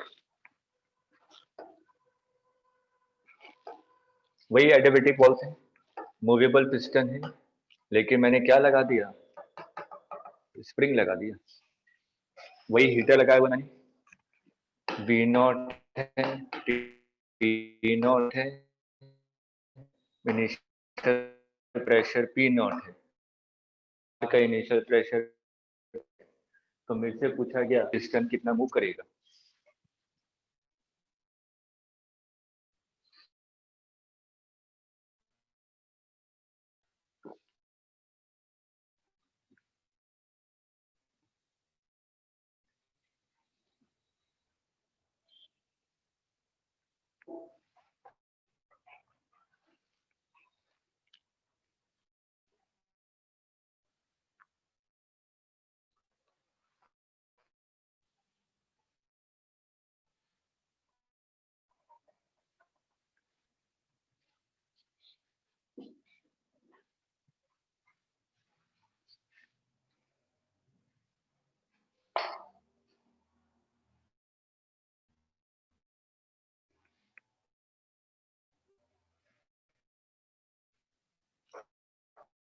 गलत मत कीजिएगा,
अब इस केस में अगर टेम्परेचर इंक्रीज हो रहा है तो अंदर वाले का प्रेशर बाहर वाले का प्रेशर इक्वल होगा क्या, क्योंकि इधर पिस्टन लगा, इधर स्प्रिंग लगा हुआ है, स्प्रिंग पे तो फोर्स लगा रहा होगा, पहले क्या था, सिर्फ और सिर्फ एयर फोर्स लगा रहा था, ठीक है, तो मैंने कहा था कि बाहर वाले के कारण जो प्रेशर इक्वल होंगे तब तक पिस्टन मूव करता रहेगा जब तक इक्वल ना हो जाए। तो यहाँ पे अगर मैं देखूंगा क्योंकि स्प्रिंग लगा स्प्रिंग पे फोर्स लगा रहा है, ठीक है, तो यहाँ पे स्प्रिंग एक एक्स्ट्रा फोर्स दे रहा है, ठीक। तो मैंने मान लिया ये एलोंगेट हो गया एक्स एलोंगेट होगा तो अंदर वाला गैस इस पे प्रेशर लगा रहा होगा ना, force is equal to pressure into area. तो मेरे को नहीं पता अंदर प्रेशर कितना है, ठीक है, तो मैंने मान लिया कि जो भी प्रेशर हो ऐसे इनटू एरिया इतना फोर्स लगा रहे हैं पिस्टन पे। स्प्रिंग भी तो ये कब तक मूव करता रहेगा जब तक ये फोर्स इक्वल ना हो जाए। अगर ये फोर्स इक्वल हो गए इसका मतलब pressure of gas into A is equal to K X plus P naught A.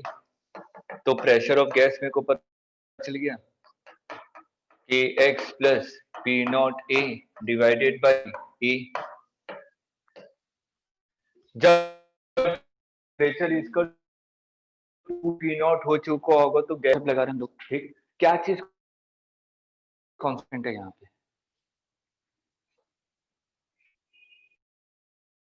Number mole.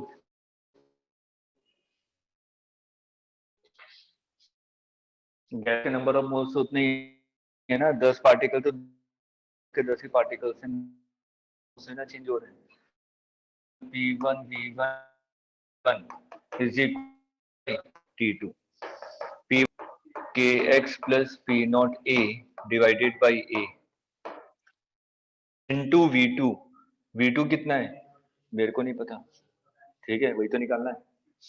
V2 divided by temperature कितना है 2T नॉट, तो जो भी है कैंसिल से करके V2 आ जाएगा। और V2 का मतलब क्या हुआ V not plus A into x.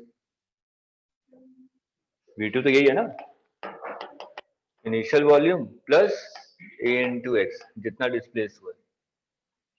यहाँ से क्या एक्स की इक्वेशन बनेगी और एक्स की वैल्यू बनेगी जो भी है।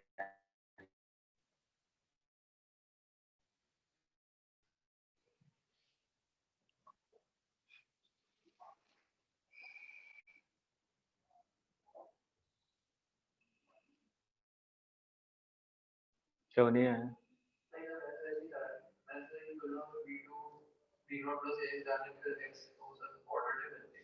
हाँ ठीक है,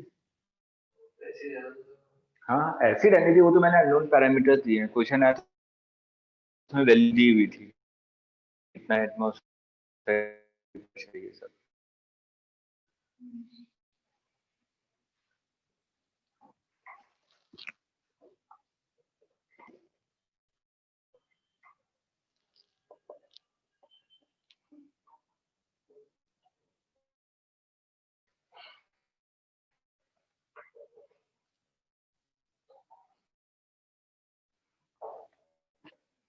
डिग्री ऑफ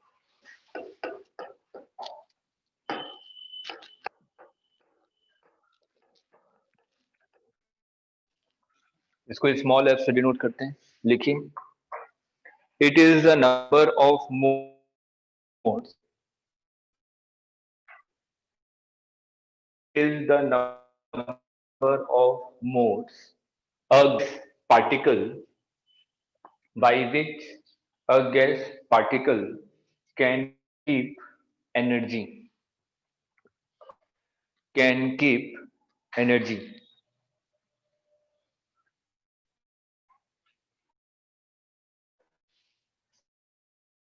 अब देखिए अगर मैं सिंपल मैं क्या मोनोएटॉमिक तो पता नहीं जिसमें एक ही एटम, ठीक, जैसे कि हीलियम, ठीक। तो मैं बात करूं कि यहाँ पे मोनोएटॉमिक गैस है, मोनोएटॉमिक गैस है तो डिग्री ऑफ फ्रीडम मतलब कि कितने तरीकों से वो एनर्जी को अपने पास रख सकता है। मैंने क्या बताया बिल्कुल आइडियल गैस इक्वेशन, इसका मतलब क्या है सिर्फ काइनेटिक एनर्जी है, total internal energy, total internal energy is equal to kinetic energy. Kinetic energy कितने तरीके से है, एक्स डायरेक्शन में, वाई डायरेक्शन में और जेड डायरेक्शन में। तो इसकी डिग्री ऑफ फ्रीडम कितनी हो जाएगी, तीन तीन तरीकों से एनर्जी रख सकते अपने पास, एक एक्स डायरेक्शन के लॉन्ग रख सकता, वाई डायरेक्शन के लॉन्ग और एक आपका जेड डायरेक्शन के लॉन्ग। तो आपने कहा कि मोनो एटॉमिक के लिए इसके पास 3 कौन से एनर्जी है? ट्रांसलेशनल एनर्जी, ठीक है। 3 translation energy, x direction move कर सकता है, वाई डायरेक्शन मूव कर सकता है और जेड डायरेक्शन में मूव कर सकता है। मोनोएटॉमिक है, मैंने क्या कहा था कि मोनोएटॉमिक का मतलब क्या है, इसका साइज क्या है? बहुत छोटा, हमें तो नजर भी नहीं आ रहे इतने सारे एटम्स होंगे यहाँ पे, ठीक। तो अगर साइज बहुत छोटा है, इसका मतलब उसको पॉइंट मास मान सकता हूँ, ठीक है। अगर कोई भी पॉइंट मास है, अगर पॉइंट मास मैंने स्फीयर है, स्फीयर रोटेट कर सकता है, ठीक है, तीनों डायरेक्शन कर सकता है ना, ये इस एक्सिस के अबाउट, इस एक्सिस के अबाउट, और एक जेड एक्सिस इसके अबाउट, ठीक है। ये वाई एक्सिस के अबाउट, ये एक्स एक्सिस के अबाउट, और ये जेड एक्सिस के अबाउट, ठीक। तो अगर ये स्फीयर होता तो मैं रोटेशनल काइनेटिक एनर्जी को नेग्लेक्ट नहीं कर सकता था, क्योंकि उसमें मोमेंट ऑफ इनर्शिया है, आई की वैल्यू 2/5 mr स्क्वायर है, तो मतलब कि आई ओमेगा स्क्वायर को मैं नेग्लेक्ट नहीं कर सकता। लेकिन हम लोग किसके बारे में बात कर रहे हैं? एटम्स के बारे में बात कर रहे हैं। अगर एटम्स के बारे में बात करूं तो एक स्फीयर है, छोटा सा स्फीयर है, लेकिन इसका डायमेंशन क्या है?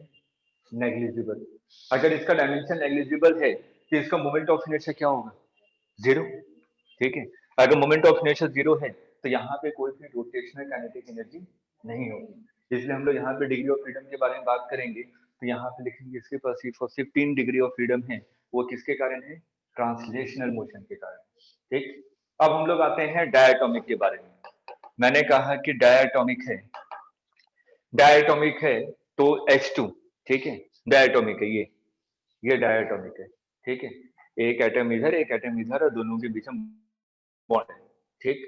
ये इधर मूव कर सकता है, इधर मूव कर सकता है, और एक इधर मूव कर सकता है। तो 3 डायरेक्शन में तो 3 ट्रांसलेशन हो गए। ये ऐसे रोटेट कर सकता है, इसको नेग्लेक्ट नहीं कर सकता मैं, क्योंकि और एक आपका जेड एक्सिस कह रहा हूँ, ऐसे भी रोटेट कर सकता है। कौन सा मोमेंट ऑफ इनर्शिया जीरो है? हाँ, जो एक्स एक्सिस कहलाऊंगे, क्योंकि इसके पॉइंट मास है, तो मोमेंट ऑफ इनर्शिया इसका जीरो होगा। तो इसके पास क्या होंगे? 3 ट्रांसलेशन और 2 रोटेशनल, ठीक। ट्राइएटॉमिक में आते हैं।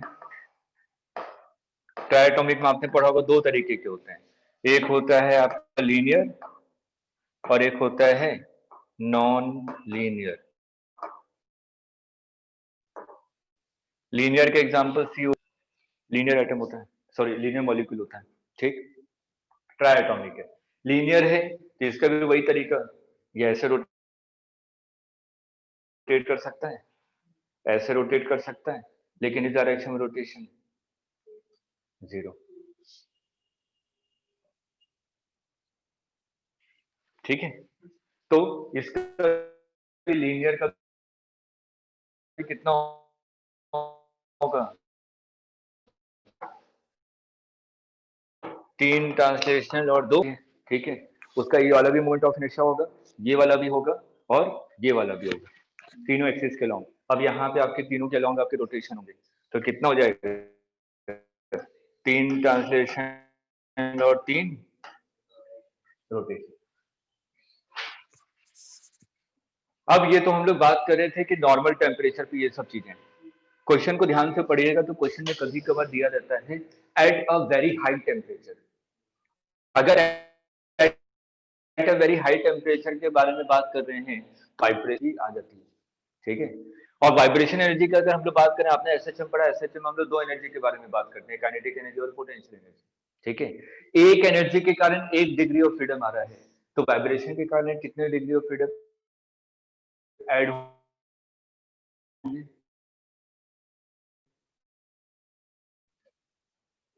is also taken into consideration.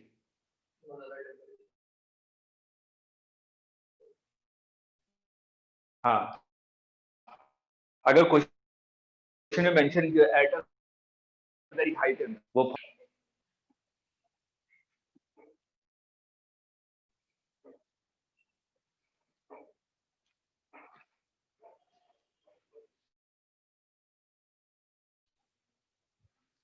तो वाइब्रेशन के कारण कितने डिग्री ऑफ फ्रीडम ऐड हो जाएंगे? 2। तो अगर मैं यहाँ पे लिखूं at very high temperature,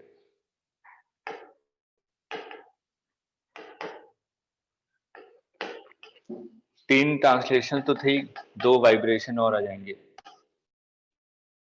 3 translation, 2 rotation, 3 translation, 2 vibration at a very high temperature, और टेम्परेचर 5000 केल्विन के ऊपर होता है।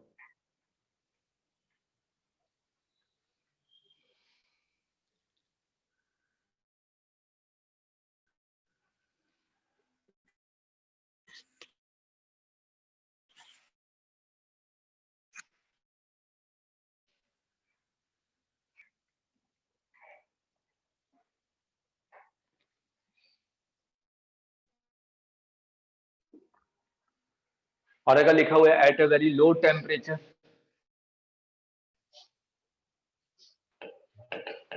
Eight very low temperature, high temperature का मतलब greater than 5000 Kelvin. Low T, तो हम लोग वाइब्रेशन तो होगा नहीं, क्योंकि नॉर्मल टेम्परेचर पे भी नहीं कंसीडर करते हैं, रोटेशन को भी नहीं कंसीडर किया जाएगा, ठीक है। रोटेट नहीं कर पाएगा लो टेम्परेचर, लिनियरली ट्रांसलेशनल।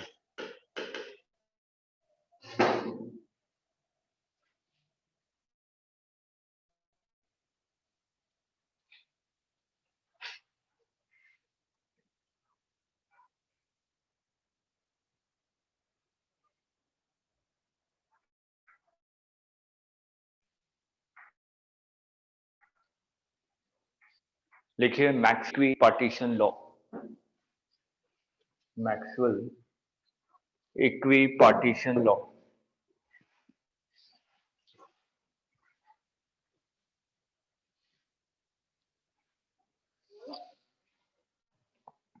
कोई डेरिवेशन नहीं, सिंपल से लॉजिकली समझिए। मैक्सवेल ने क्या बताया, अभी आपने देखा कि अगर मैं मोनोएटॉमिक के बारे में बात करूं, तो उसको मोनोएटॉमिक के बारे में बात करूं, तो उसके बाद उसको जनरलाइज कर देता हूं, क्योंकि मोनोएटॉमिक में मेरे को पता है कि नॉर्मल टेम्परेचर पे सिर्फ और सिर्फ क्या है, 3 ट्रांसलेशन वाइब्रेशन एनर्जी है, ठीक है। तो मोनोएटॉमिक की डिग्री ऑफ फ्रीडम कितनी है, 3।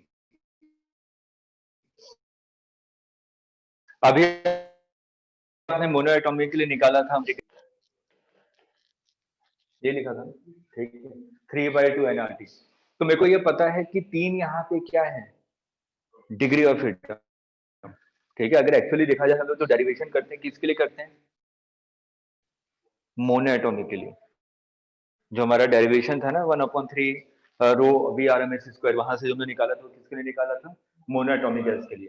तो यहाँ पे मैंने देखा कि अगर मैं मोनोएटॉमिक के लिए बात करूं, तो मोनोएटॉमिक क्या हो सकता है, इसकी degree of freedom 3। Degree of freedom 3, इसका मतलब वो 3 डायरेक्शन में मूव कर सकता है, तीनों डायरेक्शन में अपनी काइनेटिक एनर्जी रख सकता है। यहाँ पर एनर्जी कितनी है, 1/2 nRT। वाई डायरेक्शन में कितनी, 1/2 nRT। और जेड डायरेक्शन में कितनी, 1/2 nRT।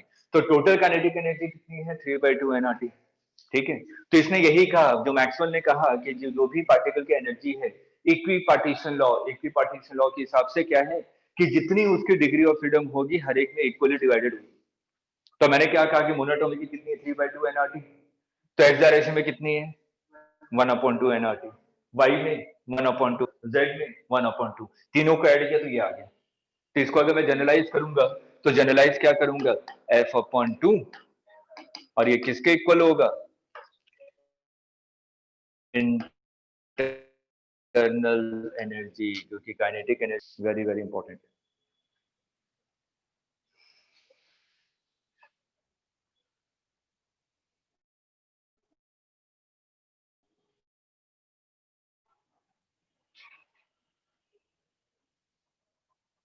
क्लियर है, एक दो लाइन लिख लीजिए जरूर, इक्विपोटेंशियल लॉ कहता क्या।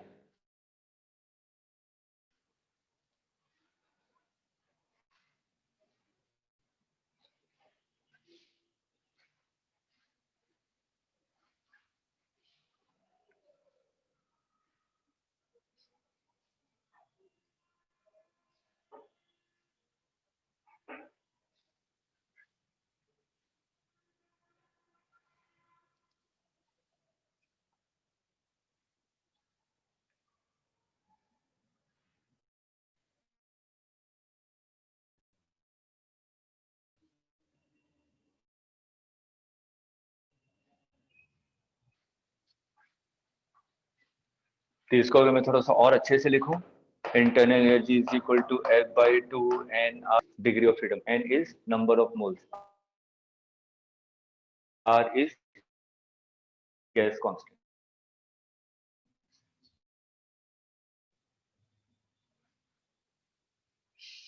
हम लोग पोटेंशियल एनर्जी पढ़ रहे थे, ठीक है, जो हमने पढ़ा उसी से कोरिलेट कर रहा हूँ, वही चीज पढ़ रहे हैं बार बार। जब लोग इंटरनल सॉरी जब पोटेंशियल एनर्जी पढ़े तो पोटेंशियल एनर्जी सबसे पहले पॉइंट लिखा था, किसी भी पॉइंट पे अगर मेरे को पोटेंशियल एनर्जी डिफाइन करनी है तो मेरे को क्या करना पड़ेगा, रेफरेंस डिसाइड करना पड़ेगा। हमेशा रेफरेंस के रेस्पेक्ट में पोटेंशियल एनर्जी बता सकता हूँ किसी भी पॉइंट पे। तो मैंने कहा कि अगर मैं रेफरेंस को चेंज कर रहा हूँ तो पोटेंशियल एनर्जी अलग अलग होगी, ठीक है। अगर मैं सिंपल सी बात करूँ, मैं किसी को रेफरेंस मान के बता रहा हूँ ना, मैंने कहा कि रेफरेंस यहाँ पे पोटेंशियल एनर्जी कितनी mgh, इसका मतलब ये इस वाले पॉइंट की पोटेंशियल एनर्जी बता रहा है कि उसको जीरो मान लिया, ठीक है। तो हमेशा किसी भी पॉइंट पे अगर आपसे कहा जाए कि potential energy at h height is mgh, तो क्या उस पॉइंट की पोटेंशियल एनर्जी कि दो पॉइंट के बीच की पोटेंशियल एनर्जी का डिफरेंस mgh है, डिफरेंस mgh है, क्योंकि वो रेफरेंस जीरो लिया है ना, तो उसके रेस्पेक्ट में कहते हैं mgh, ठीक। तो उसी तरीके से जो हम लोग यहाँ पे इंटरनल एनर्जी को डिफाइन करते हैं, इंटरनल एनर्जी आपका क्या होता है, किसी भी पॉइंट पे नहीं निकाला जाता। अगर मैं कहूँ कि मेरे को बताइए 50 डिग्री सेल्सियस इंटरनल एनर्जी कितनी है, आप कहेंगे नहीं निकाल सकता। लेकिन मैं कहूँ कि 50 डिग्री सेल्सियस पे और 60 डिग्री सेल्सियस में इंटरनल एनर्जी में कितना चेंज है, आप केमिस्ट्री में बताते होंगे ये पॉइंट, ठीक है। किसी भी तो उसी तरीके से जैसे हम लोग पोटेंशियल एनर्जी को डिफाइन नहीं करते, ठीक, हमेशा हम लोग दो पॉइंट के बीच का पोटेंशियल एनर्जी डिफरेंस बताते हैं। उसी तरीके से यहाँ पे हम लोग किसी दो टेम्परेचर के बीच में इंटरनल एनर्जी का डिफरेंस बता सकते हैं, क्या इंटरनल एनर्जी का डिफरेंस क्या होगा।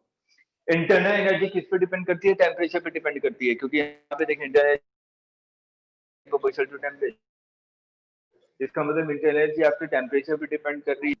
केमिस्ट्री में पढ़ते हैं ना स्टेट फंक्शन, हम लोग उस वाले पाथ पे कैसे आ रहे, मैंने कहा कि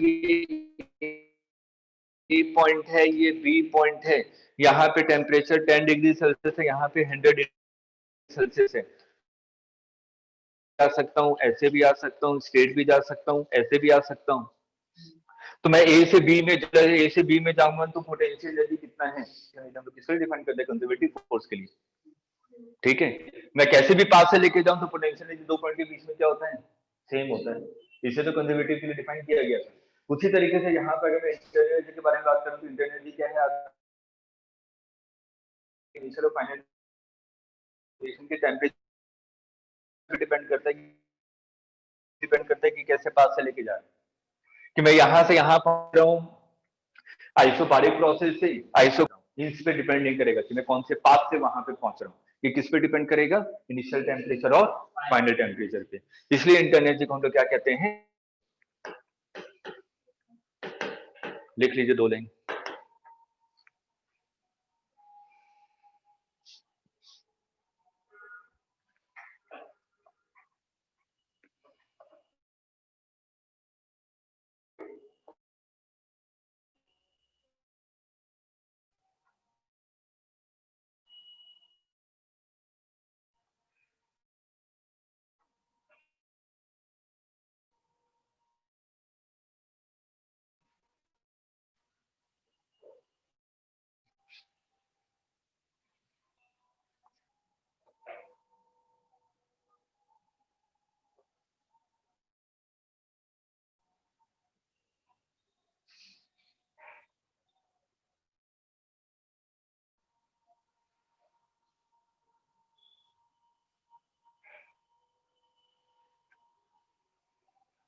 तो बस हमारा आज नहीं हो पाएगा, कल थोड़ा सा टॉपिक जो आपको पढ़ के आएंगे, आइडियाबैटिक प्रोसेस के लिए वर्क डन क्या होता है, आइसोथर्मल प्रोसेस के लिए वर्क डन क्या होता है, आइसोबेरिक प्रोसेस के लिए वर्क डन क्या होता है, सीपी और सीबी रिलेशन क्या होता है, बस ये पढ़िए, मैं उसको रिवाइज करवाऊंगा कि कैसे कैसे क्वेश्चन को पिक करते हैं, और एक जनरल मेथड के लिए वर्क डन का फॉर्मूला डिराइव करेंगे, क्योंकि हमारे स्टैंडर्ड पे कभी क्वेश्चन नहीं पूछा जाता, वो सिंपल दे दे कि पी वी वर्क डन निकालिए, ठीक है। आज की क्लास और कल की क्लास मोस्ट प्रोबेबली दो क्लास से एक क्वेश्चन जरूर आएगा, आज की क्लास और कल की क्लास में। तो कल की क्लास में हम लोग जनरल प्रोसेस देखेंगे और उसके बाद एक नया प्रोसेस देखेंगे, इसमें सीपी सीबी इन सब की वैल्यू निकालना सीखे, कैसे निकाला जाता है, पूछे जाते हैं एग्जाम में। ठीक है।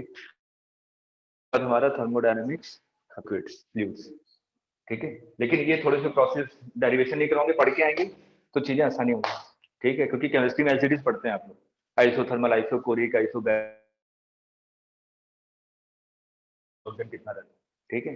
तो बस फॉर्मूले को देख कर आइएगा, थोड़े से प्रोसेस को थोड़ा सा डिफाइन करके आएगा कि कैसे वर्क डन निकालने का तरीका क्या होता है, ठीक है। तो कल इसको हम लोग बाइंड अप करेंगे, मैक्सिमम हाफ एन आवर में आपको बाइंड अप हो जाना चाहिए चैप्टर, ठीक है, मैक्सिमम हाफ एन आवर, ठीक। और उसके बाद आपका छोटा सा है पैलेट प्रॉब्लम। आपने देख पैलेट प्रॉब्लम क्या है कि एक मेरा क्या बोलते हैं, ट्यूब है, ठीक है। ट्यूब में लिक्विड भरा हुआ, ऊपर गैस है, नीचे भी गैस है, ट्यूब को ऐसे रखा हुआ है। फिर मैंने ट्यूब दिया, फ्लूइड का लेवल कहाँ ऊपर जाएगा, नीचे जाएगा, कितना जाएगा, तो फ्लूइड्स को पढ़ेंगे, जैसे मैंने उसको टच नहीं किया। ये थर्ड इंपॉर्टेंट पार्ट है थर्मोडायनेमिक्स का, जहां से क्वेश्चन पूछे जाते हैं, ठीक है। तो पूरा जितना अभी तक हम लोगों ने हीट एंड थर्मोडायनेमिक्स पढ़ा है, सभी लेक्चर में 5 दिन में जो लास्ट वीक में पढ़ा, तो आज का लेक्चर सबसे इंपॉर्टेंट था। अगर क्वेश्चन आएगा तो 99% चांस लेक्चर से ज्यादा है। इससे पहले तो पढ़ा, ठीक है, लेकिन वहां से कम क्वेश्चन पूछे गए, ठीक है। और कल की जो क्लास होगी वो इम्पोर्टेंट होगा, हीट एंड थर्मोडायनेमिक्स लेक्चर और कल का लेक्चर क्वेश्चन माइनस है, ठीक। उसके बाद mechanical property of solid Tuesday, Wednesday, most, उसके बाद मैं पैलेट प्रॉब्लम करवा दूंगा जो थर्मोडायनेमिक्स में पूछे जाते हैं, ठीक। इसके बाद हम लोगों का एसएचएम वेव लेंथी चैप्टर है, और कल मॉर्निंग में 8:30 पे आपकी क्लास है इलेक्ट्रोस्टैट की, ऑनलाइन क्लास होगी, ऑफलाइन बताइएगा यहाँ पे सेंटर पे, ठीक है। अगर आईडी मेरे ख्याल से अगर मॉर्निंग में केमिस्ट्री वाले सर यूज कर रहे होंगे तो मैं अपनी पर्सनल आईडी आपको मैसेज उसी ग्रुप पे डाल दूंगा, ठीक है। मैं कंफर्म कर लेता हूँ केमिस्ट्री वाले से,